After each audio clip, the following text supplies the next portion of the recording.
Hey,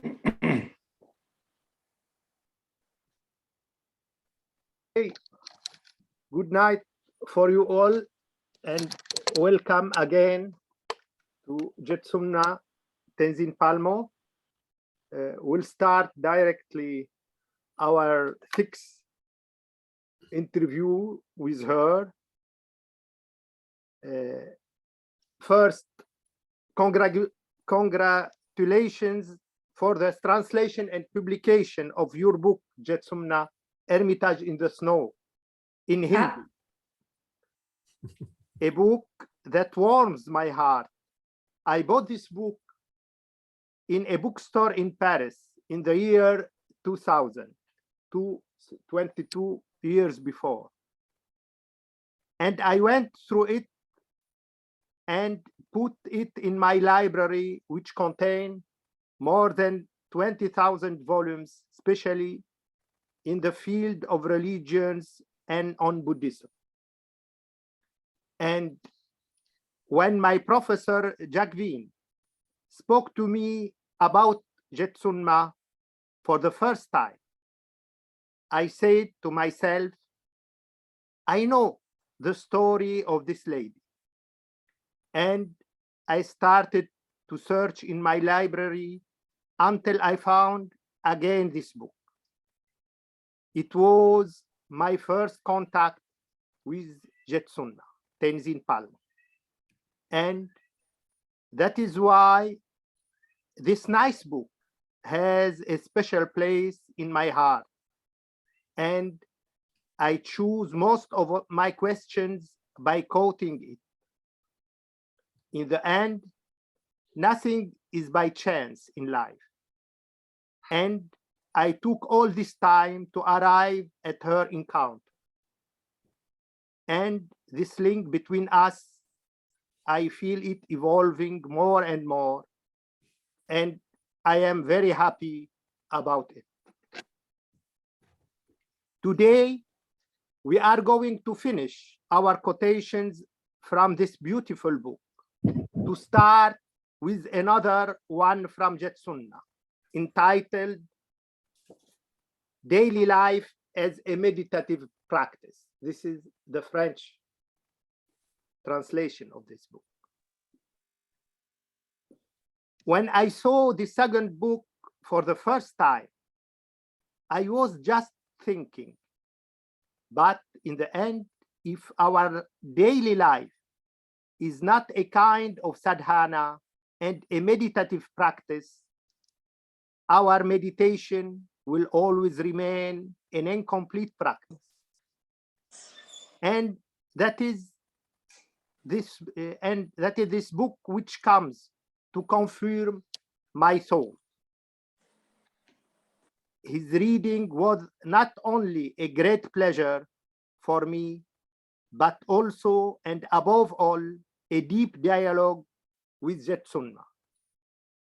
I was as if I was asking her my questions and receiving her answers through the lines of her book. That is why it was so easy and a real joy to prepare my following questions. Hope it will be easier to Jetsunna to reply and to all those present to follow this dialogue. Finally, me and Dr. Jagvini, my professor, are so happy that people are waiting and following these interviews with Jetsunna. They write and ask me when it will be the next interview. And they said that Jetsunna, first, by her sadhving presence, and second, by her wise answers, gives them a lot of help in their daily life and spiritual life. We changed the time of our meetings 1 hour earlier to let Jetsunna more comfortable in her time. In our next interview in April, we will be in Lebanon and France in summertime, so we will return to 5 p.m. Beirut time.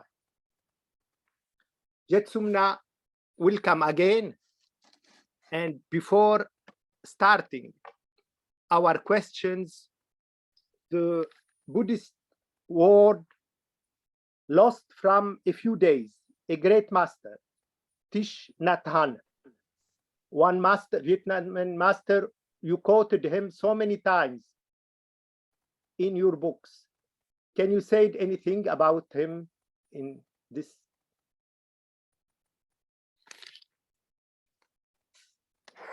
You should, your... Thich Nhat Hanh was a Vietnamese monk who, during the time of the Vietnamese War, with which America was very involved, and France, he gathered together a group of people, monks, nuns, and lay people who were neutral. They were not one side or the other, but they were going out into the villages trying to help the people who had been devastated with the war. But as a result of this, they were suspicious to both sides. Nobody would believe that they were just trying to help and not have any hidden agenda. So then Thich Nhat Hanh was exiled from Vietnam by the triumphant Viet Cong government, and he came to France. And eventually he came to France and he started a community here, which in English is called Plum Village, in the Dordogne, I think. Mm. And that is a community of both Vietnamese and French and others, monks, nuns, and lay people living together and having various kind of social outreach and, of course, publishing books and so forth. And he has traveled all around the world. I met him in America. But his idea was way before it became popular. Mindfulness and ecology, the environment, and how we are all connected with the environment, what he calls interbeing. And this was many, many, many, many years before this sort of thing became, you know, fashionable. But he is therefore sometimes called the father of mindfulness, because he talked about mindfulness and mindfulness of the breath and mindfulness walking and so forth, long before it became a catchword. And so he spent his whole life talking about peace, talking about resolution, talking about the environment. And yeah, so then he, alas, had a stroke. Are you still with me? Yes, yes, yes. Okay, okay, you keep going away. He had a stroke, but he, you know, recovered fairly well. But by this time he was quite old. And then finally he was given permission to go back to Vietnam. Yes. Which was, you know, really in his heart. And so he went back to Vietnam, lived in his monastery there out in the country. And I think he was about 95 when he passed away. Yeah, yeah. But a tremendous influence on not just the Buddhist world, but, you know, on the world of people who are sensitive towards these matters. Okay. Okay, thanks. We'll start our regular questions. We'll follow first, or we'll continue our from earlier time, and we'll continue in a new questions. Jetsumna, in the context of chastity, you say it must be admitted that very intimate emotional relationships are an obvious dissipating factor. Page 259. So you advise avoiding this kind of relationship even if it does not affect chastity and celibacy, my question? Well, I mean, the point is that all the at least many of the major religions like Buddhism, Hinduism, and Christianity put emphasis on chastity because, you know, sex really takes a lot of emotional and physical energy. You cannot pretend it does not. I mean, nature has its own agenda, which of course is to propagate the species, you know, so that's all that nature cares about. And so therefore, for all animals, not just human animals, sex is very attractive and a big drive. But it takes a lot of attention. And I mean, the mind automatically goes down to the lower chakras. And if one is trying to lead a life which is centered on purity and calm and, you know, higher thoughts, one might almost say, then obviously at least a period of chastity can be very helpful. It also helps, personally, I think it also helps a lot with relationships because you're not then looking at other people as objects of desire. You're just looking at them as people who, you know, want to be happy and you want them to be happy. And so it keeps the relationship very clean, very clear, you know. You know, there's no kind of ulterior motive going on there to being friendly and kind. And so, you know, celibate communities also are very much more at ease on the whole. Of course, people like Thich Nhat Hanh had communities which were both monks, nuns, and lay people. I think while they were there, they had to be celibate, but they were mixed genders. But everybody looked on each other like brothers and sisters. So it kept the relationship very nice, very friendly, very open and uncomplicated. It makes life much more simple, put it like that. But of course, many of the greatest masters have been married, had families, and were undoubtedly very great realized beings. So it's not that, you know, sex is a bad thing, you know, but at a certain time, it can be very helpful to have. Chastity starts in the mind, right? It's no good having, you know, keeping the outer form of celibacy, but inside having lots of salacious thoughts. I mean, the mind itself has to, you know, just turn away from relating to people in that way, at least for a time. And it gives a freedom to the mind, is all I can say. I mean, and it leaves the mind open and spacious. At least, you know, not the whole of your life, but for a time, it can be very helpful. And especially if you're in retreat. We lose attention and we lose energy also by sexual relations. Your attention goes right down to the middle of your body and below the navel. I mean, and that's where, and I mean, let us admit, Lwiis, that so many of the problems in this world are caused by people giving in, especially males giving in. I mean, all these prostitutes, all the millions of prostitutes, what are they for? All the rapes, all the sexual violence, you know, it's because people are in the control of these lower urges and they are not in control of them. So, you know, even if one is married, one needs to be in control and not be controlled, isn't it? That's what you mean by a relation very clean? Yeah, that you know, of course, couples.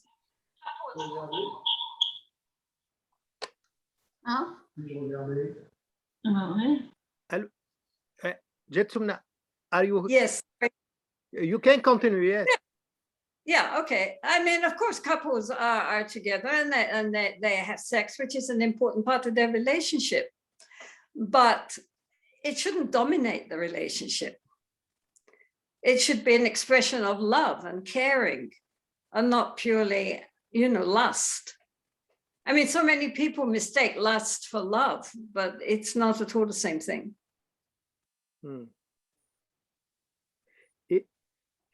why always the celibate people, when we look to the realized masters in the world, mostly they are celibate. It is due to this? Well, I mean, most of them are celibate, but not all of them are. And for example, in Tibetan Buddhism, many of the greatest lamas are married and have families. And then, you know, their children also carry on the lineage.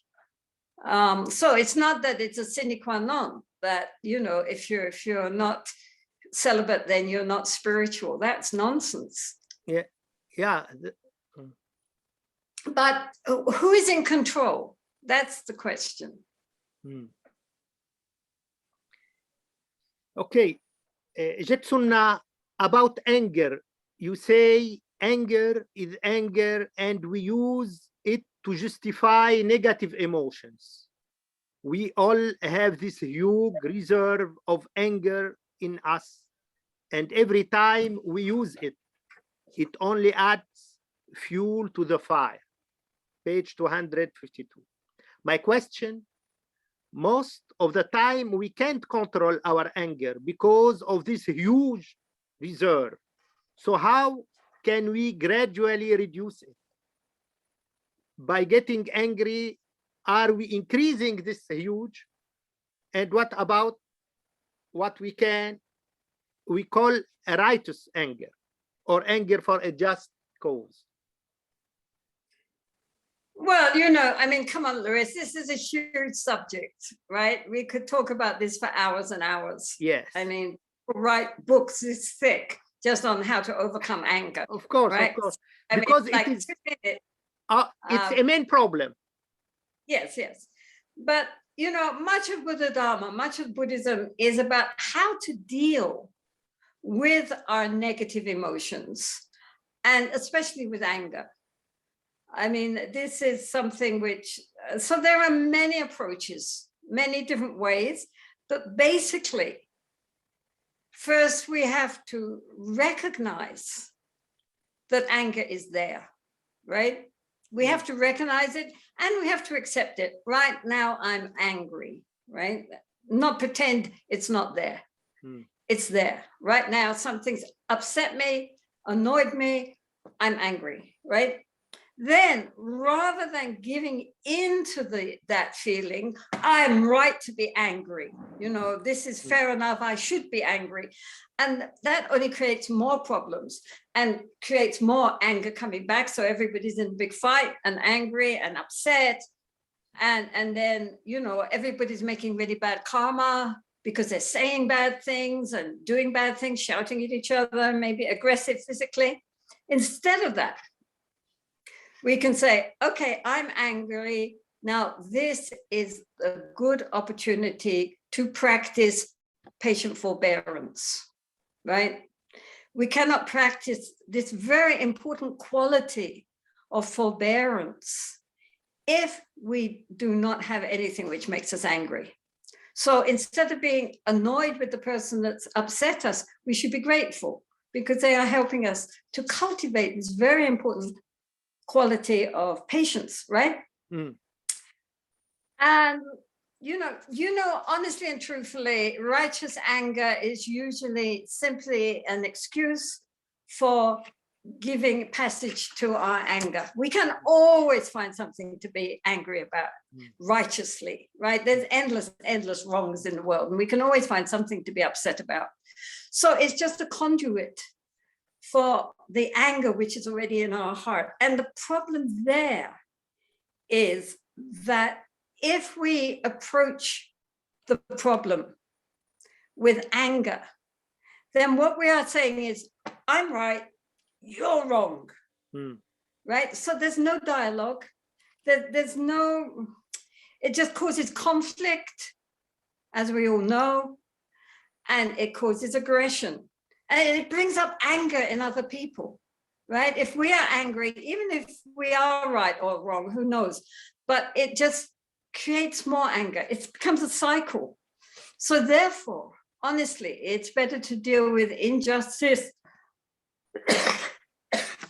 through a compassionate motivation. Compassion can be very strong. Compassion isn't always weak and sweet. Compassion can be also quite fierce, but it's not based on the root of anger. It's based on the root of seeing the problem and trying to find a genuine solution, which includes the other as well as ourselves.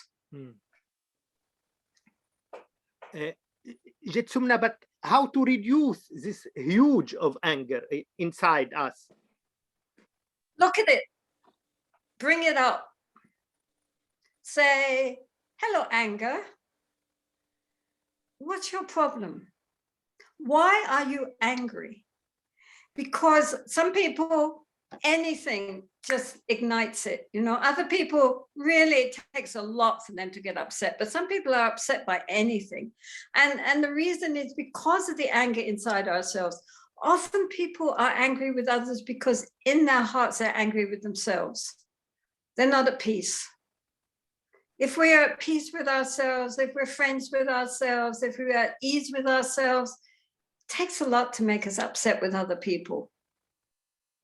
But if we are not at ease within ourselves, if we don't really feel happy with ourselves, if we're very critical of ourselves, if we are, you know, tense within ourselves, then anything will spark our anger and it will just come up. So send loving kindness to oneself and send loving kindness to the anger. Instead of suppressing the anger or trying to avoid it, bring it up, look at it and say, oh, anger, I'm so sorry. You know, may you be well and happy. What's your problem? And listen. Listen to what it's trying to tell you. What is the source of this problem that again and again and again we are rubbed up and get upset? Because the answer is inside. The answer is not out there. It's not other people. It's not other situations. There's always going to be something out there. But how we respond to what's out there is inside us, right? So therefore, we have to become friendly with what's happening inside us and really listen and look at it and look at the anger when it comes up. And if we really look at it clearly, we can see it's not something solid and tight, and it's something very open and spacious. Actually, in Buddhist terminology, it's empty. Jetsumna, but many times we try really to avoid anger, but we couldn't. Why? Because we are not practiced. We are not in control of our mind. That's the whole problem. Lust comes up, anger comes up, jealousy comes up, pride comes up. Who is in charge? There is our mind, and we are the slaves. You know, we are not in control. I mean, this is the problem for everybody, that we are just completely, you know, enslaved by the negative emotions in our own mind. How sad. So this is why it's very important to start to learn how to tame the mind. Tame it in the sense of making it quiet, peaceful, and seeing it clearly. Take step by step. I mean, it doesn't happen overnight, but this is what one of the intentions of meditation practice, not the only intention, but it's an important intention. How to overcome the negative and transform it into positive, not by suppressing it, not by denying it, but by working with it. Last question about anger, Jetsumna. In the Gita, Bhagavad Gita, they connect between sexuality and anger. What do you think about it? The between what and anger? Sexuality, desire, and anger. Both, yeah. They go up both and they go down both. They are interconnected and interrelated. Yeah. The two sides of really basically desire, pleasure, and pain, right? Yeah. I mean, everything that we experience through our senses, we have a like, dislike reaction to it. We're attracted, I like it, I want it, desire, or I don't like it, it's bad, take it away. which is the aversion or anger. So they're both sides of flip sides of the same coin, held together by the ego, which is ignorance. Do you think if you are not mastering our sexual desire, we cannot master our anger? Well, some people might be very clearly celibate and very angry. Some people might be very angry, but, you know, not have much sexual desire. So, I mean, different people have different, you know, what are called klesha or afflictive emotions. With some people, one is more strong, with one other is very, very strong. But the important thing is to see them all when they come. And deal with them so that we are the master of our mind instead of being, as I say, the slaves of our mind, because we're the slaves of the ego, and the ego is ignorant. And the ego is not on our side. The ego just wants to think it exists. So the more we feel strongly, the more the sense of I is very powerful. When the sense of I begins to dissolve and melt away, likewise our desire and anger likewise melt away. It's all held together by me. Jetsumna, you say people, and especially the family, are hurt if you do not show your attachment to them. But this is because we keep confusing love with attachment. Page 265. My question, this is in fact an everyday experience. One is reproached for being cold and unwelcomed, etc. If one does not show attachment to the family members, and how do you separate love from attachment? Does it require a high spiritual level, this separation? Okay, so usually I sum it up by saying that attachment says, I love you and I want you to make me happy. And genuine love says, I love you and I want you to be happy. Right? So that maybe doesn't include me, right? That if we really love someone, their happiness is what counts. Whether it includes me or not is how it goes. So this is a very big difference.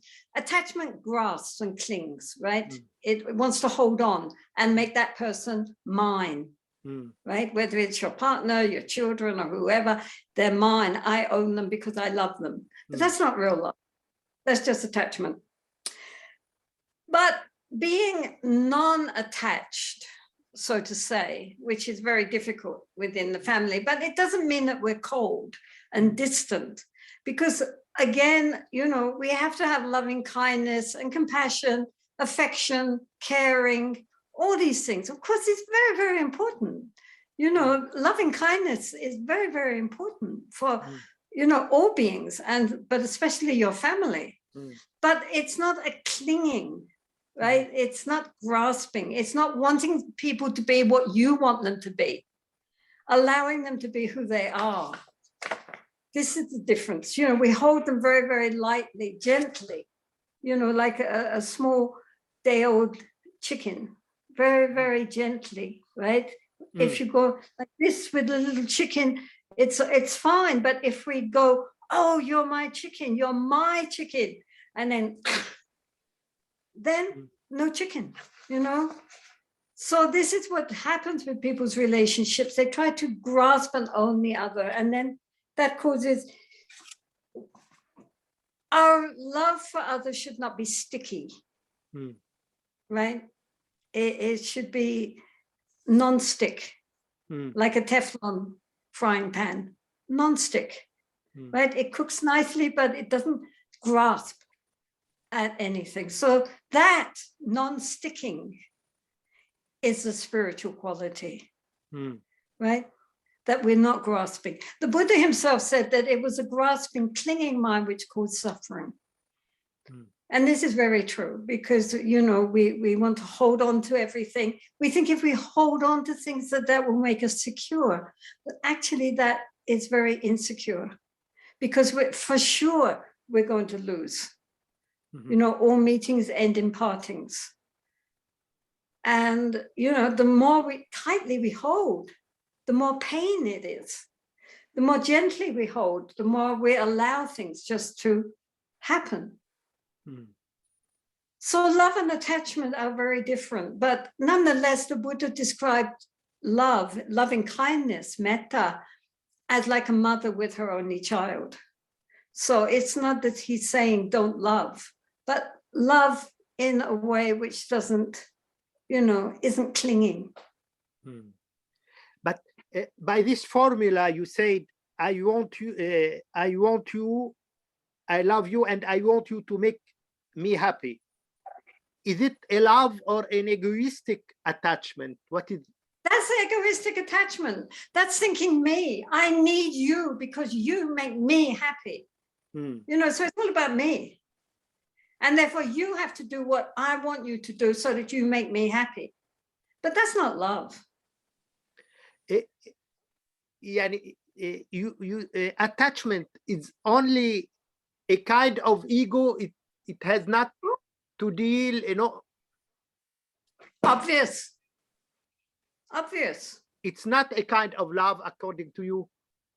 No, it's not genuine love. Genuine love is thinking about the happiness of others. And our happiness comes in their happiness. It's not about them making me happy. It's about me making them happy. Yeah, but even the mother, all of our mothers has a lot of attachment in their loves.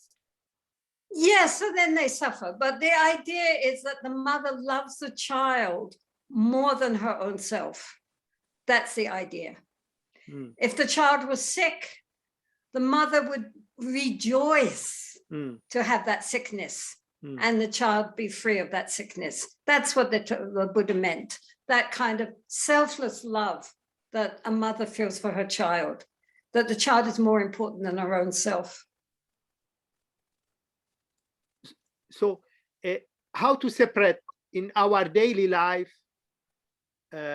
attachment and love? Watch it, look at it. Come on, Lwiis. What are we doing? We're trying to look at the mind and we're trying to see when these negative feelings come up and recognize them, right? And work with them. That's what the whole thing is about. I mean, moment to moment to moment, we're thinking, but we're not normally even conscious of what we're thinking. We're just swept along by our thoughts. So, you know, the practice is to develop awareness so that we become conscious of what's going on in our mind. And when these negative feelings come up, to recognize them, name them for what they are, and then say, okay, this is my opportunity to try to transform this into something positive, right? But if we don't look at what's going on in our mind, then we're just swept along by the river of our thoughts. And before we know where we are, we're saying and doing all sorts of unskillful things because, you know, everything is governed by the mind. So, you know, I mean, it's a practice, isn't it? You know this very well. And it doesn't just happen just, you know, overnight. We have to work at it again and again. But the first important thing is to recognize when these feelings come into our mind, not just let them happen, but recognize it, name it, and think how to deal with this skillfully. I remember my master was always telling me that only in this relation between master and disciple, we have love without attachment.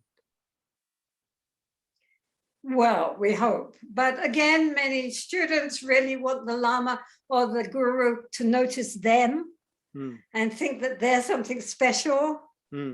And we hope that the master himself is beyond all that and can just see the students as they are and help them in their own particular, you know, overcome their particular problems. From the student's point of view, what they need is open devotion. without wanting that they should be anything special in the eyes of the master. Jetsumna, in the end of this book and the last question from it, you testify in the end of your book, all the masters I have met, including the Dalai Lama, have told me that the contemplative life is the most important thing to do in this life. Page 267. Can one lead a contemplative life in the world, or does one have to be in seclusion or spirituality to do? Well, obviously, I mean, it's very useful to undertake spiritual retreats. There's no doubt, where you just give your whole attention to your inner world and you don't get caught up, in external social interchange. So even a weekend or a week can be very helpful to have the space and time to go inside without being distracted by outer circumstances. So yeah, so it's like any skill, isn't it? I mean, if you really want to master an instrument or a sport, you have to dedicate yourself to that. You can't just do half an hour from time to time. You're never going to be a master musician or a master anything, right? You have to completely devote yourself to doing that. So what more for the mind? To really transform the mind. That is the most difficult task we could possibly have. We have to give time and attention to that if we really want to accomplish anything. So therefore it's very useful, even in our everyday life, to take time out in the morning, in the early morning, maybe when we get up, even 20 minutes, half an hour or an hour, to going inside and doing our own spiritual practice. That sets the tone for the rest of the day, and reminds us, because we make a commitment, how we're going to use the rest of the day, that we're going to use the rest of the day as our spiritual practice, looking at the mind, being more mindful, more conscious, having an open heart and being kind to everyone we meet, cultivating qualities like generosity and patience and all these other spiritual qualities which actually require other people, right? And therefore being grateful even when people annoy us, because they're helping us to practice patience. When people are very importunative, then they're giving us the opportunity to be generous and so forth. So everything is an opportunity for us to practice. But the most important practice is to have this, this loving awareness throughout the day as much as possible. Then our daily life becomes our spiritual practice. But it's still good to do, some strict retreat from time to time, even if it's just a few days, to, recharge our energies, right? Plug back in,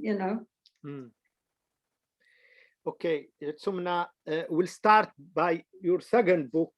This one also, it's a very beautiful book, La Vie Quotidienne, the daily life. Can you told us in brief how you wrote this book?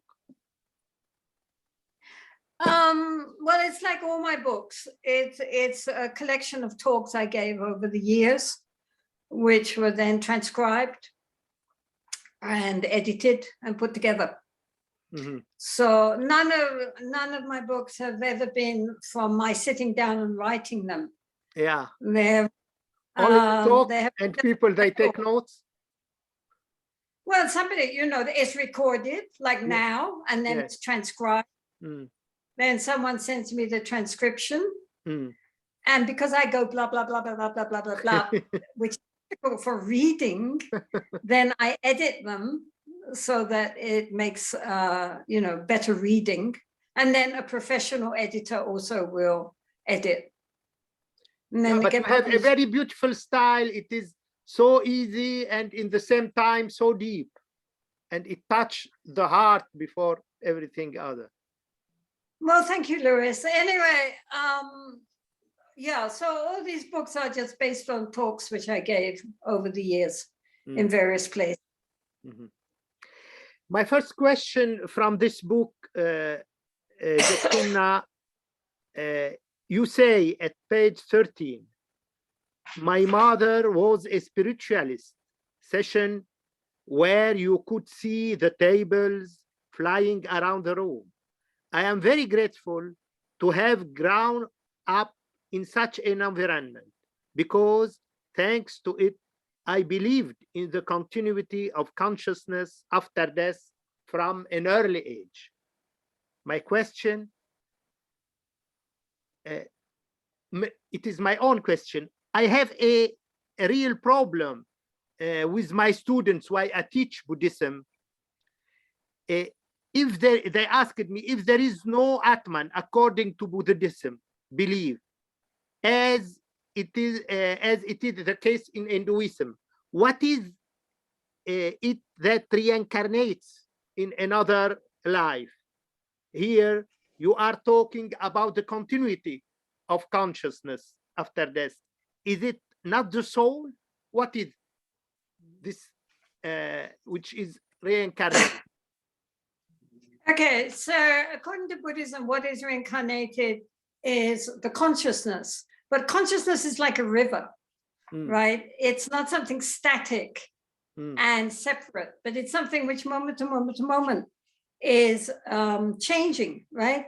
So it's not something which is dammed up. It's constant flow.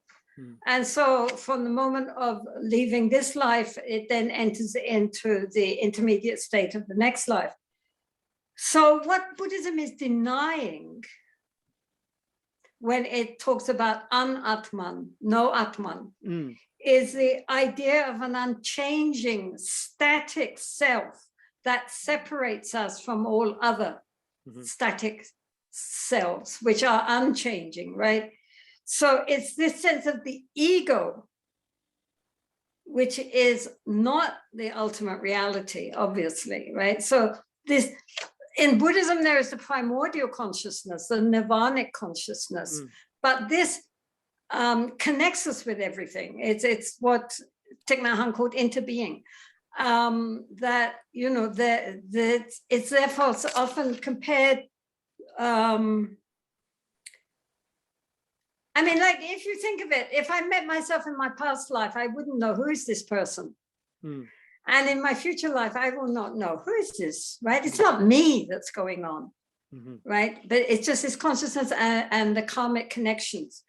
So, you know, even neuroscientists say that from when we're small children to when we get old, the personality completely changes, even in one lifetime. Now they're discovering that's true, that we are not at all who we were when we started, because moment to moment to moment, we're changing.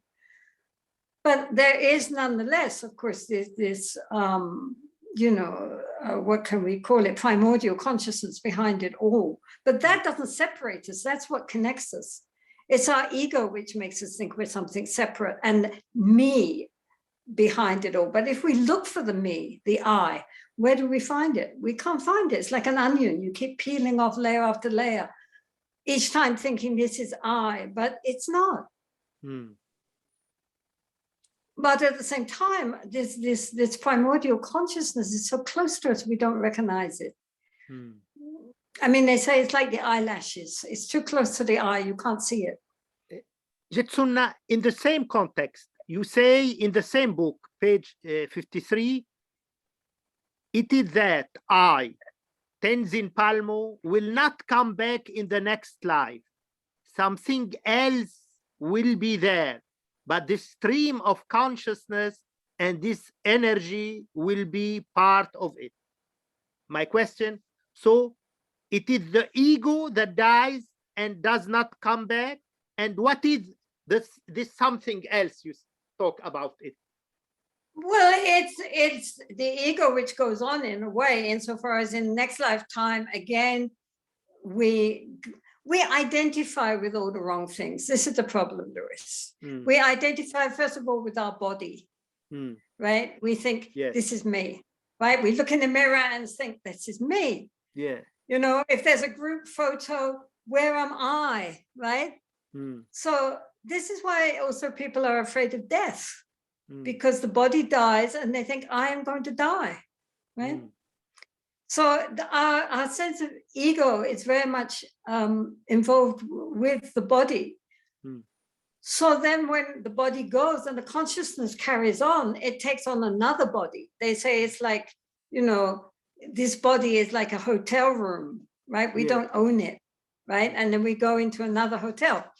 So this is the point. So then when we are in the next hotel room, we think this is I, right? So we identify with the body, and then we identify with our thoughts, right? And our feelings, our memories, our worries, our anxieties, our emotions. All of this is me, right? I think this, I think that, I believe this, according to me, this is da, da, da. And we believe our thoughts. And again, we think this is who I am, right? I'm an angry person. I'm a happy person. I have always been like this. And again, we're identifying. And every time we miss the point, because we are not the body. And we are not our thoughts and feelings and beliefs, which change through time. In fact, our thoughts are changing moment to moment to moment, right? They're the river. So we look at the river and we see the river and we say, oh, this is the river. But, you know, moment to moment is changing, right? So our problem is always that we identify with all the wrong things and we don't recognize the true nature of the mind, which has nothing to do with I. But it's when the I completely dissolves, then the mind opens up to a much vaster awakening. This is why the Buddha is called Buddha. Bud means to awaken, right? At the moment, we're all dreaming our dream. And what we need to do is wake up to a whole different level of awareness than we're used to. But Jetsumna, when you said I, Tenzin Palmo, will not come back. So what is Tenzin Palmo? It is I only, an ego? It's the ego, which is, you know, changing moment to moment to moment. And so the next lifetime, who knows? I could be a different gender, a different, I mean, I might not be human. You know, you can come back in any form. So in this temporary period, I grasp at the idea of an ego, which is what causes the problem, right? There's me, and then there's everyone else who is not me, right? So then we have all the attachment, all our hatreds, all our, you know, pride and jealousies and fears. It's because we are identifying with the wrong thing. So we need to wake up and realize this is really just a very bad dream.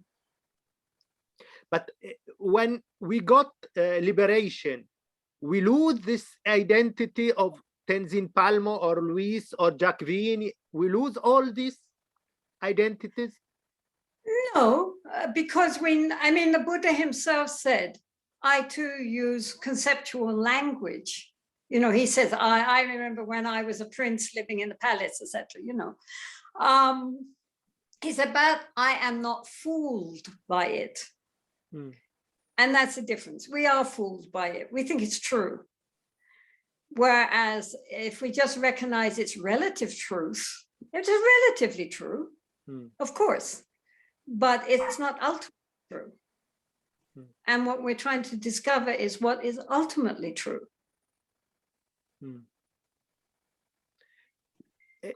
Jetsumna, the Buddha himself is still exists, is still there, or he is only a part of this global and cosmic intelligence?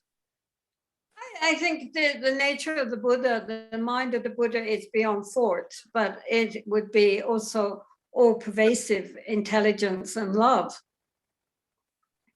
But you can't say it exists or it doesn't exist. It's beyond both existence and non-existence. Which is our mind. I mean, the Buddha's mind is our mind, only we don't recognize it. You mean It's not that the Buddha was unique, you know. I mean, he merely displayed what is our true nature. My students always, they asked me when I teach Buddhism, they ask this simple question: Buddha is still there? He can even hear us. He can be aware of us.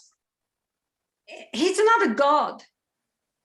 You know, we're not trying to make him into a deity, but the whole nature of reality is love and intelligence, and that we can plug into, but it's not a person, right? Because we've gone beyond the personality now. We're dealing with the ultimate nature of what is, and that is light and love and intelligence, which, if we open our hearts to it, is our own nature also. You know, the Buddha isn't something out there who's giving us favors and please, Buddha, can I pass my exams next week? It's not like that. You will pass your exams next week if you study hard this week, right? You continue, Jetsumna, in the same context by talking about death, and you say in page 13, I think about death every day. The awareness of death gives a lot of meaning to life. My question: normally people avoid thinking about death. It scares them and it makes them unhappy. So how can we overcome these obstacles and be friends with death? Well, as I say, one of the problems is that we identify ourselves with the body. And so, and especially nowadays in you know, people in the West especially, they assume now, because of this very materialistic scientific view, they assume when the body dies, you're dead. And that's it, it's a big blackout. So of course they're frightened, right? They don't believe that something goes on, that the body is left behind, and often it's a sick body, so you're very happy to get rid of it. So really what we need to do is to recognize that death is our friend. It's not an enemy. Really, you know, the Hindu Buddhist deity Yama is considered very fierce. So we have to make friends with death. You know, poor death, nobody loves them. And really, it's just part of a natural process. You know, we're born, we live a while, then we die, and then we get recycled again and again and again. Death is a gateway into another reality. It's not the end.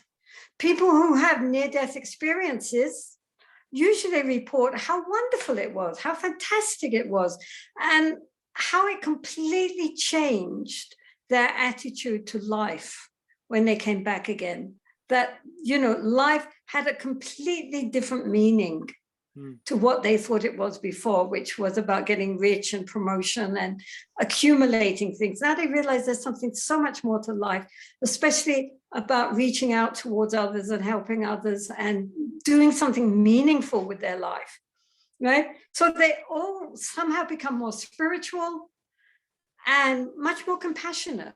You know, I nearly died when I was a young child, and I had burned. I caught fire and I was burned, and so at that time I had an out of body experience and was up looking down on my little body. And at that time, I was surrounded by all these beings of light. I couldn't see them, but there was light, and within the light there were these beings saying, come with us, come with us. And I thought, oh, I'm going to die.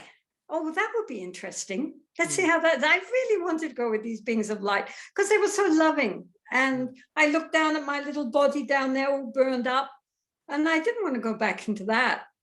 I wanted to go with these beings of light. And I mean, I think it's very important that people realize that, generally speaking, and on the whole, death is a very beautiful experience. It's not something to be afraid of. What it was the impact of this near-death experience you got during your childhood? Well, not that much, because I was a child. So, I mean, it just kept me, you know, I mean, as I say, my mother was a spiritualist anyway. So we had seances every week in our house. But I mean, it just, again, made me realize death is not something, you know, nothing frightening. I've never been afraid of death. And on other times in my life when I thought I was about to die, my feeling again was curiosity rather than fear. I don't think that death is fearful. No. And as I say, we should learn to make friends with death and not see it as an enemy.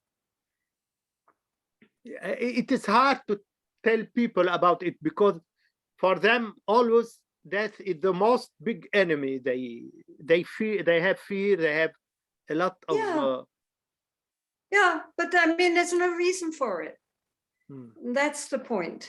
And I think that they should read books on people's near-death experience, you know, like Raymond Moody and these people, just to reassure themselves that in general, when people are in that point where they die and then they have to come back, that it was the most powerful experience of their life.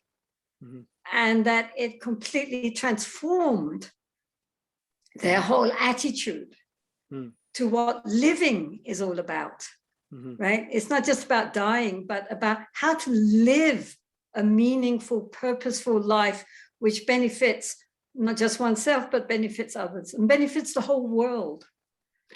In Hinduism, we told death Mahasamadhi. It means transcendence. It is a real experience of transcendence, you think? Well, because the Tibetans are very big on dying, and they do a lot of practices for simulating the death process, the mental death process of the consciousnesses, the different consciousnesses dissolving one into the other, so that at the time of death, they do go into a samadhi and remain like they're brain dead. The body's dead, but there's a warmth in the heart chakra, and they stay in meditation for hours, often days, sometimes weeks. And the body then becomes very beautiful. It doesn't go into rigor mortis, it doesn't decay. It becomes often very youthful if they stay long enough in that state of what's called tukdam. So the Tibetans consider death as a really very, very important opportunity to recognize the primordial nature of the mind, the clear light nature of the mind in all its openness. It's called the mother luminosity. During our life, we recognize the child luminosity, but at the time of death, because there's no more physical impediments, then the full glory of our primordial consciousness shines out like, you know, the sun rises. And if we can recognize that and absorb in that, then we are liberated at that moment. Why do you think Jetsumna in Christianity, the saints, after death, they remain intact, they remain not changed for a long time? Yeah. What? It means the body of the saint after death. It means that the very, very subtle consciousness, the clear light nature of the mind at the end stays there. Normally, when we recognize the clear light nature of the mind at the time of death, we don't know what it is, and we kind of go, and then we go back into the intermediate state. But if we are used to seeing this state during our lifetime, if we are used to seeing primordial consciousness, then when it appears in all its glory at the time of death, we merge with it. The consciousness merges with it, and therefore it just stays there. That's why the heart chakra is still warm, because the very subtle consciousness it's still there. It hasn't departed from the body yet. Jetsumna, last question about death. What is the difference between the death of a normal man and the death of an evolved and realized man? Well, I just told you, if you really are liberated, then at the time of death, you will recognize the primordial nature of the mind in all its complete fullness and be able to become one with it. And in that way, you don't go into any intermediate stage. You are in charge of where your consciousness is going. Ordinary people like us, we just get reborn who knows where. And all the projections from the mind we think are real, and we are usually very confused.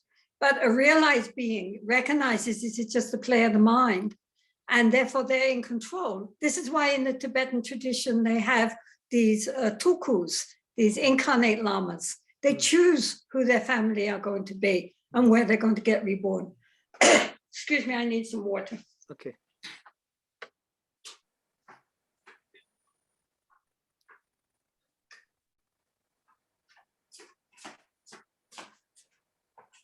So in the Tibetan system, they choose where they're going to get reborn. That's why you have like the Dalai Lama, he's the 14th in a row of Dalai Lamas and so forth. So they often give, indications before they die of who their future parents will be and where they're going to be reborn. Because they make that decision, they die consciously, so then they can be reborn consciously. Why we told about the death of Buddha paranirvana? It's a kind of nirvana or the ultimate nirvana of him? Yeah, well, the Buddha, he felt that having had so many incarnations now, he didn't need to incarnate anymore. It was enough that all his students and all his followers should carry on the teaching. So he didn't come back in the form of a person. He attained Mahaparinirvana. Mm-hmm. Okay. Jetsumna, you say in the same book, Daily Life, page 30, I learned to handle my mind. I discovered how it works, how souls arise, how we identify with them, how we disidentify from them, and how to make them disappear again. My question, does everyone have the same functioning of the mind, and how do we come to discover this functioning as you did? Well, obviously we all have the same stream of consciousness. We all have a same stream of thoughts and emotions, right? And then we also all have the same fascination with the past, with all our memories, and with the future, and all our plans and ideas and anxieties. Where we have a problem is staying in the present, right? So that's the first thing, is that it's very hard for us to stay here and now, just aware of what's happening without trying to get caught up in all our opinions and judgments and ideas. And then also we believe our thoughts. You know, we believe our ideas and we identify with our mind. This is the problem. So this is our basic mistake. So therefore we need to sit back and simply watch the thoughts, right? Watch them coming and going without judgment and without being swept away by them. Wow, that's an interesting thought. And next thing you know, we're way down the track. Just sitting on the banks watching the river. Or as someone said, like being in a train or a bus, watching the landscape go by. Beautiful landscape, slums, doesn't matter what. We're not getting out of the train. We're just allowing it all to go by. So observing the mind, this is what we need to do. I mean, all the great masters, like, you know, in Buddhism have said the essence of the practice is to observe the mind at all times. You are just telling that we believe our thoughts. So how to distinguish between... I'm right. So you must be wrong, because if you don't agree with me, I know I'm right, because this is what I think, right? And then people go to war. What's religion's all about? Fighting each other because each one thinks they're right, therefore the others are wrong. And it's all thought. So it is a kind of attachment to our thoughts? Oh, absolutely. We completely believe our thoughts. We believe our memories. Even though now it's shown that so often our memories are very distorted, but we play them over and over and over again, like some soap opera. And so we believe it. We believe our anxieties for the future, probably never going to happen. But, you know, we torture ourselves in the present, thinking what's going to happen tomorrow. So if we look at our, Lwiis, if we look at our thoughts, if we really sit back and look at our thoughts, we will recognize they are just thoughts. They're not me. They are not mine. They're not necessarily true. They're just impulses of energy, you know, of mental energy. That's exactly all they are. But why do we? But in fact, there is good thoughts and there is bad thoughts. How to distinguish? How we cannot say that. If we look at our thoughts, we can see if this is a good thought. That's nice. We can encourage more good thoughts. If it's a stupid thought, then we can recognize this is really a stupid thought. We can let it go, transform it into a good thought. We cannot transform our thoughts, good thoughts, bad thoughts, if we're not aware of what they are. By the time we've recognized this is a bad thought, we're swept along. We start saying bad things, start doing bad things, because we're not conscious of what's going on in the mind. All our thoughts and all our speech, all our action depends on the thought, right? In fact, who is creating the thoughts? Our mind, or we are creating our ego? Who is creating? Who's the we? Who's the we? If you say, well, you know, these we see that this is just thought. This is the way the brain works. You know, it sets up all these, you know, impulses. But then when we look at them, if you say, well, who's looking at them? Then you say, I am looking at them. Then the question is, well, who am I? And if you try to look and try to find that, that's what I'm talking about, peeling the layers of the onion, because you can't find this I at the center of it all, generating thoughts. It's not really like that at all. Okay. You know, Lwiis, recently I was reading this. It was very interesting. He's a neuroscientist. And he did one of these, you know, when you go in these sense deprivation tanks, you know, where you lie in salt water and float. Yes. So he was very, very stressed. So his wife suggested he did that. So he tried. He was a neuroscientist. And it was very interesting what he was reporting. But one of the first things he noticed was how he was left with just his thoughts. And how he could see that the thoughts just came up one after the other, but there was nothing behind it. And then he thought of how, you know, in Buddhism, they talk about thoughts without a thinker.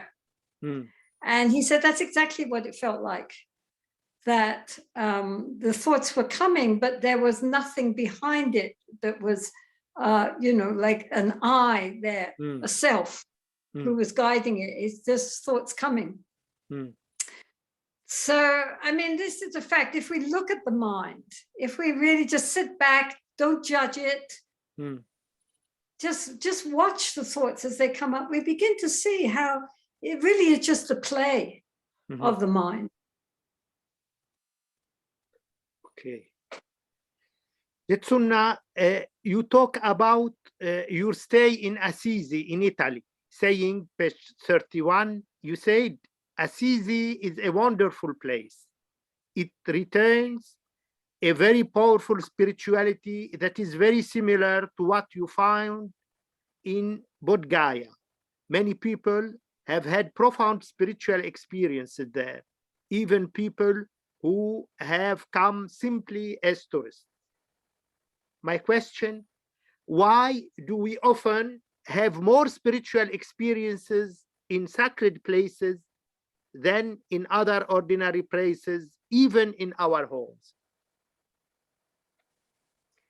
Well, because our thoughts have power, you know, that we project our thoughts, right? Mhm.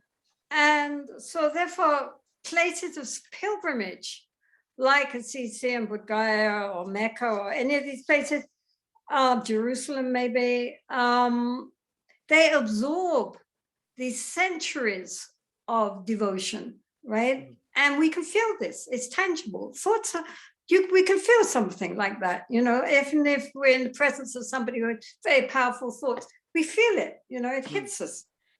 So also bad places like Auschwitz and so on, and places where there have been scenes of slaughter and battle, you can feel the negative energy. You don't have to know. I mean, you go to Auschwitz, there's nothing there. There's just these buildings. Yet you know that something very, very bad, very, very sad is there.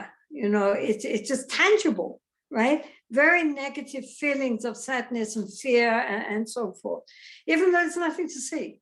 So likewise,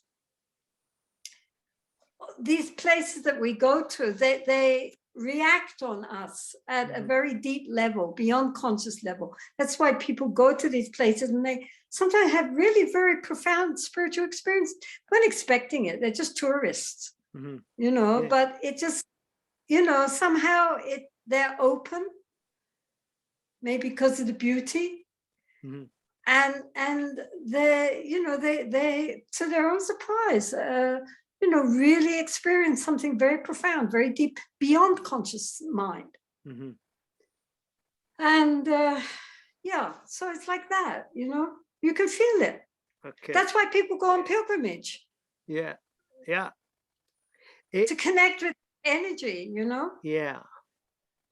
In the same context, the comparison you make between Assisi and Bodh reminds me of another one, the one that considers Saint Francis of Assisi the Buddha of Christianity. What do you think of this? Well, I think that's a little bit simplistic. I mean, the Buddha created a whole new spiritual path, right? Whereas Francis only reshaped the Christianity of his day.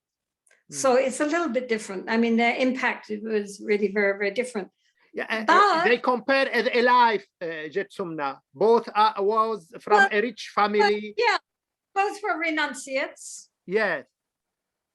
And both of them were opposed to the affluence and the degeneracy of the privileged spiritual authority, ecclesiastics of those times. For example, the Buddha against the Brahmins. And St. Francis against, well, he wasn't against, he had to be very careful, but he nonetheless showed a different path to that of the wealthy bishops and prelates of his day. So both of them were very much renunciates. And of course, both of them were into nature and being kind to animals and all that sort of thing. I mean, there are a lot of stories of the Buddha with animals and taming animals just by his presence, just as St. Francis did. This similarity is due to what, according to you? Well, they were both good men. They were both spiritually very advanced. I mean, Francis was a very interesting character, actually. He wasn't just all love and peace. He had a lot of very interesting, he was a very deep character, actually, very interesting. And that's why his influence was so great. I mean, in his day, there were a lot of people who were leaving home and just becoming renunciates, but he had something more. His message was very profound. Okay. Jetsumna, in this book, you talk about ghosts, and you say about your hermitage in page 33, everything is fine. There are no evil spirits here. My question, do you really believe in the existence of ghosts and evil spirits? Have you had any experience in this direction? Oh, come on, I was brought up as a spiritualist. How can you ask? You said Yes, no. but certainly, I mean, when I was living in isolation in Lahore, Mm, one felt the presence of spirits very much, but very benign spirits, usually, very, very good spirits. For example, often I mean, I had a very small little butter lamp, oil lamp for offering, which would burn for about 2 hours maybe. But on a number of occasions, I woke up and in early morning, and the butter lamp was still burning, or the incense, my little bit of incense stick would still be burning. So, you know, the spirits couldn't light incense, they couldn't light butter lamps, but if they were burning, they could keep them burning. Or, for example, one time when I was sitting outside in the cave, I was sorting something, I don't know, maybe pulling stones out of rice or something. And then this voice inside me, in my chest, a male voice, said, "Get up and move." Yeah. And I said, "No, I'm busy." And it said, "Get up and move immediately." So, oh, right. So then I gathered it up and left. And then a few minutes later, this huge boulder came crashing down exactly where I was. And so I wouldn't be here talking to you if I hadn't gotten up and moved. So who told me to move? Yeah. Who was asking you to move, according to you? I think one of the local spirits who saw that this was going to happen. So they didn't want me to be squashed. So they said, "Get up and move." I mean, often, especially earlier, I would have voice inside me telling me something. Maybe it was a spirit guide, who knows? The only time I ever came across anything dark energy, I mean, because all this was very benign energies, and I have many, many stories of benign energies helping out. The only time I had a dark energy was, again, in the cave. I woke up and there was this black, dark, cold, black something pressing against me, very big, very black, dark, evil kind of thing, and pressing me back. And I thought, excuse me, here I am, supported by all the Buddhas and Bodhisattvas of the universe. Who do you think you are? And so I started saying a mantra. Really, you know, this silly little third grade, you know, bad sprite, you know, trying to frighten me. And as I said, the mantra and the sense of, you know, being protected by all the Buddhas and Bodhisattvas, then the black went into very, very small, tiny little thing and went out the window. This naughty little sprite, you know. The important thing is that if you're not afraid of them, they can't do anything.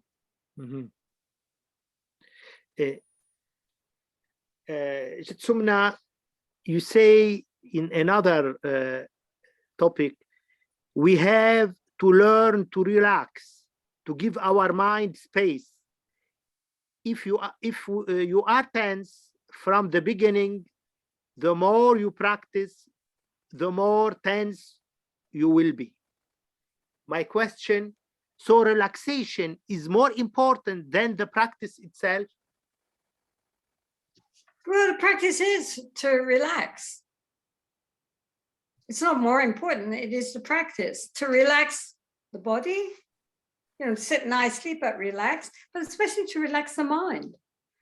You know, I mean, we have to learn how to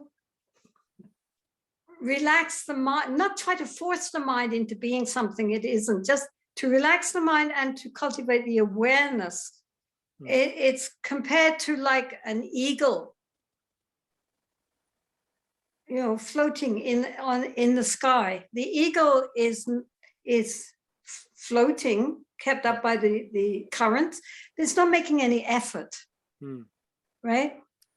It's just floating along effortlessly, completely relaxed, but totally conscious and aware. I mean, the eagle isn't asleep, right? Mm.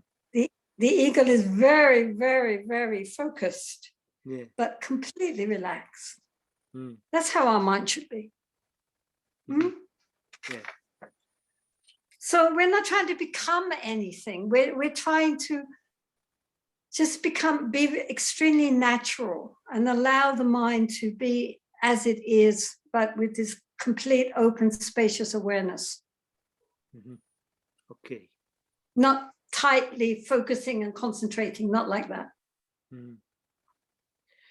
In the same context of meditative practice, you go on to say, Jetsumna, then we must learn to use our mind as an ally so that it practice with joy. My question, how do we use our mind as an ally and not antagonize it? Well, I think the important thing in the beginning, at least, because if we enjoy doing something, then it's effortless, right? We enjoy it, so we don't have to force ourselves, right? So in the beginning, for many people, it's useful to keep the practices quite short, not push too hard, and keep them short but many, so that then we enjoy it, right? If you're only doing something for a short time, you can put all your attention to it. Then you remember that was quite fun. So then you want to do it again, right? And so the idea is not to, you're really not to push things too hard. And yeah, I mean, if we do something we enjoy, then we do it with enthusiasm. And then that carries us a long way. It doesn't look, other people might think it's difficult, but for us it's easy because we enjoy doing it. So it's not to make the goal too difficult, I think. In the beginning, just to do things a little bit like exercise, just exercise a little bit. And then as your muscles get stronger, you can spend more time. And it's the same with the mind, because the mind resists. It doesn't want, it likes running along with itself in the past and the future. It doesn't want to stay in the present. So it will resist being told to stay in the present. So therefore, it's better to start by just doing the short periods and then gradually extend it as we get more accustomed. So we should prepare it and let it go on for more and more time. Yeah, I mean, like with anything, in the beginning, if you start short, and then as it gets easier because you keep doing it, then you can, naturally you will want to extend it, right? You could start with 10 minutes. And then when 10 minutes is easy, then 20 minutes. And then half an hour, then maybe 40 minutes, then an hour, but whatever, not straining, that's the point, not pushing so that the mind gets tired and resentful and think, oh God, now I've got to meditate again, Okay. Jetsumna, when telling the story when you were surrounded by snow in your hermitage, you say, I heard Rinpoche's voice inside me saying, dig in. My question, do you think it was him who intervened at that moment, or was it your own inner voice that disguised itself as his? Who knows? I mean, I don't know. I mean, it sounded like Rinpoche's voice, and it wasn't in my head. It was here, in the center of the chest. And I had been praying to Rinpoche to send his blessings because I thought I would die because I thought the oxygen was finishing. And in the voice that I heard sounded slightly exasperated. Dig out. Okay, Rinpoche, thank you. But who knows? Anyway, I dug out. That's the important thing. He was aware of you at this time. Maybe you asked him, no? No, I don't think so. I don't remember. You didn't ask him if... Probably not. Because sometimes it's such a period which is a very dangerous period. We listen or we heard some voice, but what is this voice? It is difficult to identify it. Well, this was a very useful voice, whoever it was coming from. It gave very good advice, very sensible advice. Yeah. Right, dig out. It was my own experience in some time. I got this voice, but I don't know what it was, this voice, but it was a good advice. Well, then that's enough. Who cares where it comes from? If it's good advice, then we're grateful, even if it's from our own self. Okay. Jetsumna, you say at page 56, a negative emotion will always be a negative emotion, no matter what reason we give it. It is our emotion that we must examine. My question, so how do we examine a negative emotion such as fear or anger to get rid of it? Well, I mean, we were dealing with this sort of at the beginning when we were dealing with anger and lust. But as a practice, what we do is to settle the mind, get the mind quiet, maybe watching the breath to quieten the mind. Then we call up that feeling like anger or fear. We try to reproduce it in our mind, how it felt. And then we recognize that, this is a negative emotion. As I said at the beginning, we have to recognize this is a negative emotion. Our anger, our fear, our lust, or pride, whatever it is, we recognize it for what it is. We don't try to pretend it's something better.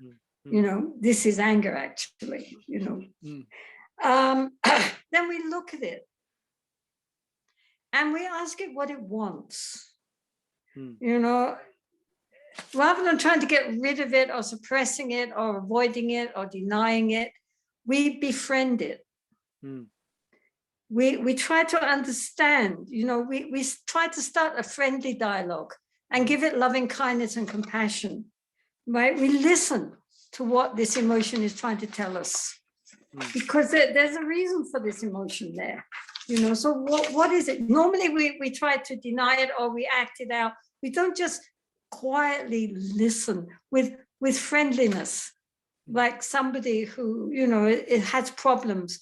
You just sit there and listen to them. You don't try to solve their problems. You try to understand it and send it love.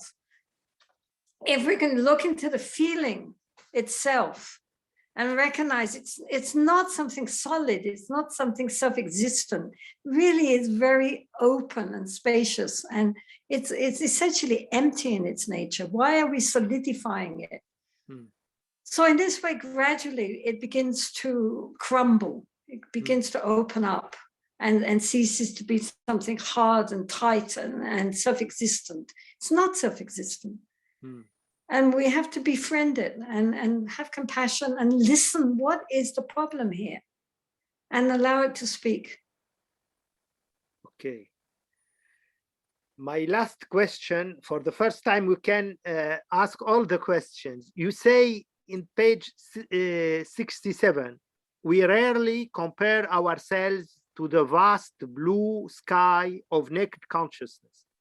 It is because we identify with the clouds rather than the sky that we suffer. My question, do you mean that we identify with our emotions rather than our feelings, or even with the absence of feelings and their source? Okay. So the primordial nature of the mind is likened to the vast clear blue sky, right? Why? Because it is all-pervading, it's everywhere. We can't see it, we can't taste it, we can't touch it. And yet it's ultimately everything is space. Even solid things are space, right? So likewise, the mind, our consciousness is comprised of awareness. And this consciousness is both empty in that we can't see it, we can't taste it and touch it, and we can't grasp it. But at the same time, it's luminous intelligence, right? Sky is empty, but it's not intelligent space. But the mind is empty. We can't grasp it and see it, but it is absolute ultimate intelligence. It knows. This is the quality of our consciousness. It knows. So all our thoughts and feelings emerge from this primordial awareness. Just as in a clear sky, you get clouds and rainbows and lightning and all sorts of things like this. Now, we identify with our thoughts, right? Like we look in the monsoon sky, all we see are clouds. So we think the sky is clouds. We don't recognize, right? So if you keep looking at the sky, then suddenly the clouds part. And for a moment, oh, there's a sky, right? We didn't know that. We thought the sky was clouds. And then the clouds go back again. But now we know that behind the clouds is the sky. And likewise, when we look at the mind, at first all we see our thoughts. But as we begin to observe the mind, then gradually the thoughts begin to get slower and slower, calm down. And then between the past thought and the future thought, there's a gap. And in that gap, we recognize the nature of the mind. So then the question is how to allow this gap to happen more and more and to make the gap wider and wider and wider so that we become one with the primordial nature of the mind, which is just our basic knowing consciousness without, and that is what, as we said at the beginning before, is what interconnects us with everything. Our ordinary thinking mind, ego mind, separates us from everything. There's me and there's everyone else, non-me. But that primordial nature of the mind interconnects us with everything. Not just other humans, but the whole of nature. Okay. So that's what meditation is for. It's for understanding the thoughts and then that which is beyond the thoughts, that which knows. Okay. So thoughts is a part of this of any meditation, you think, or? Yeah, I mean, the thing is that the meditation, first of all, is to learn how to become more aware. To develop this ability to be aware, and then to turn that awareness onto the mind itself.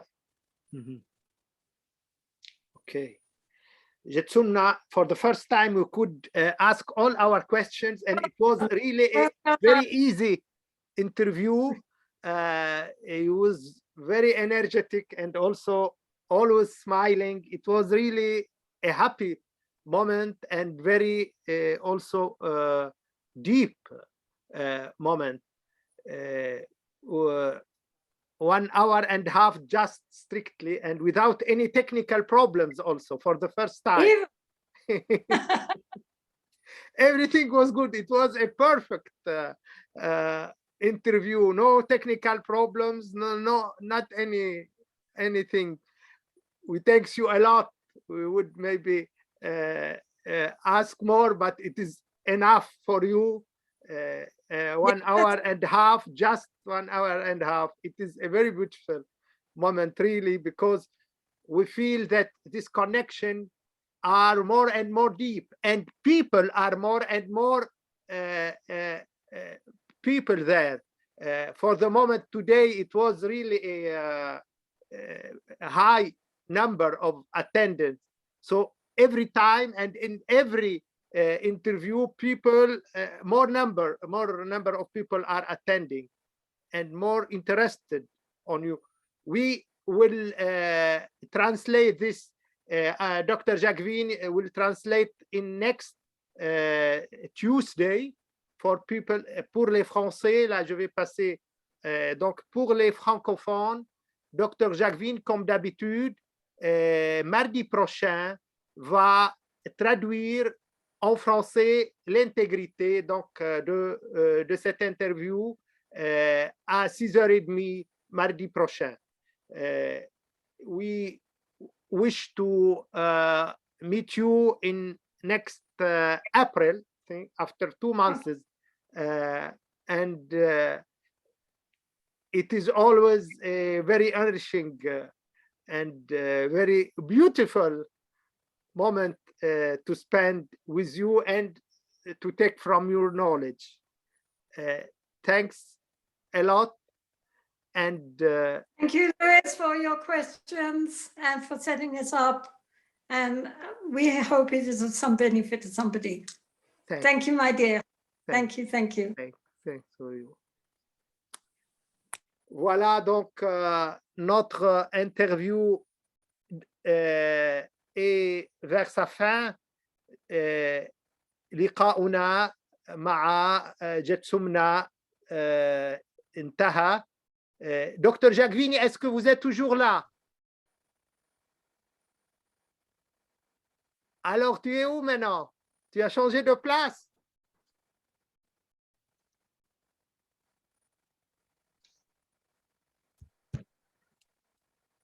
Docteur Jacqueline, est-ce que tu m'entends?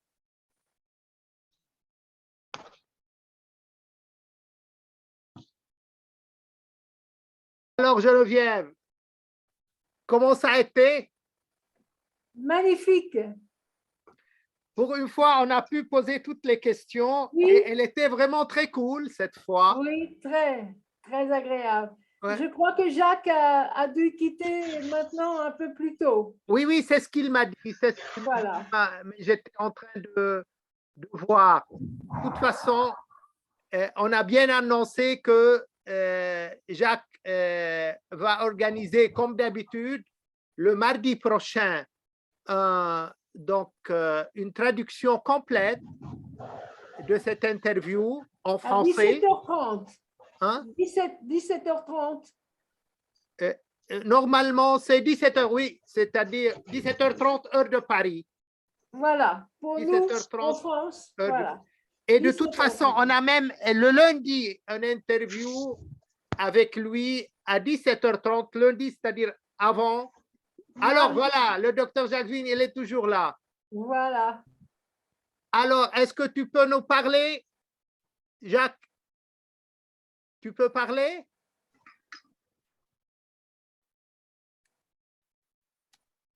Apparemment, il a un problème de connexion. Et donc, je vais répéter ça en arabe. نشكر الجميع على حضورهم وإصغائهم. اليوم كنا بعدد جديد، وصلنا إلى 50، وهذا يدل على أن المهتمين بهذه اللقاءات يزدادون. Jacques, est-ce que tu peux nous parler? Oui, alors je suis dans la rue là, parce que j'ai dû partir à mon rendez-vous à l'hôpital. Mais écoutez, félicitations pour cette interview, hein, tu l'as bien menée. Et effectivement, c'est la première fois qu'on a pu le terminer sans trop de problèmes techniques, etc. Sans aucun, donc, pour une fois, bien. Sans aucun problème technique. Et alors, on va travailler pour faire aussi une belle traduction. Et en tous les cas, vous avez les deux mots enfin les deux textes relus par Geneviève et moi-même. Donc, c'est sur le chat, pensez à les décharger de l'interview du mois dernier. Oui. Et puis aussi, j'ai mis cette fois-ci, parce que ça a son importance, un lien pour de faire une donation à Tenzin Palmo. Voilà, et là, il y a 120 nonnes là-bas. Ouais. Et donc, c'est important de pouvoir faire des donations. Donc, vous avez aussi le petit dossier avec toutes les indications pour faire ça. Voilà. Entendu. Donc voilà. Et j'ai annoncé que mardi prochain, tu vas traduire. Donc, ça sera une. Oui, c'est ça, à 17h30, 19h30 ou 20h30, comme d'habitude. On fera la traduction. Voilà. Allez, au revoir. Et voilà, إذن هنا قرب على نهايته بعد أن أنهينا هذه المقابلة وللمرة الأولى بدون أي مشكلة تقنية، وأيضا استطعنا أن نطرح كل الأسئلة مع الأسئلة الإضافية. وكما لاحظتم كانت جتسونا تنزين بالمو جد مسرورة وسعيدة وتضحك دائما، والجو كان مريحا جدا. Donc, comme vous avez pu bien remarquer qu'elle était très gaie et même elle avait beaucoup d'humour. Même en répondant, elle n'arrêtait pas de sourire et de rire même. Et ça, c'est beau, ça a donné une ambiance assez gaie et assez joyeuse, assez heureuse pour cette interview. Et comme on a dit, pour une fois, on n'a eu aucun problème technique. On a pu même poser toutes les questions sans aucune disconnexion, interruption. Voilà, notre prochain, nous aurons toujours, donc la semaine prochaine, ce sera une semaine assez chargée. Le lundi, on a un entretien avec Dr. Jacques Vigne sur son livre La méditation laïque. Le mardi, et toujours, c'est 15h30 heure de Paris, pas 15h, disons 17h30, 5h30, 17h30 heure de Paris, lundi, mardi et mercredi. Donc, lundi, c'est un entretien avec Dr. Jacques Vigne sur son livre La méditation laïque. Mardi, ça sera la traduction complète de cet entretien qu'aujourd'hui qu'on a mené avec Jetsumna Tenzin Palmo. Et le mercredi, on continue les leçons comme d'habitude en franco-arabe. Tu ne seras pas là le mercredi, Geneviève? Je serai en retard. Ah, En retard. Je serai oui. en retard. Donc, on va reporter à celle d'après la soirée la deuxième soirée de poésie soufie et mystique. Ça sera pas le mercredi prochain, mais celui d'après. Voilà, ceci dit, on a bel et bien mené et terminé cet entretien. On a 3 rendez-vous la semaine prochaine, donc on espère vous voir tous et à la semaine prochaine, à lundi et à mardi et mercredi. Bonsoir à tout le monde et merci, grand merci pour cette présence assez dense. Oui, Jacques, aujourd'hui, on a eu un record. On était 50 personnes. Oui, oui, ça s'est bien passé, hein, pas d'interruption. Ouais. Voilà, je vous dis au revoir des bords de la Seine. Oui, oui. Vous pouvez voir. On va terminer. La Tour Eiffel. C'est bon, voilà. Merci. Yallah, plus. Allez, on va au revoir. terminer cette leçon et à la semaine prochaine.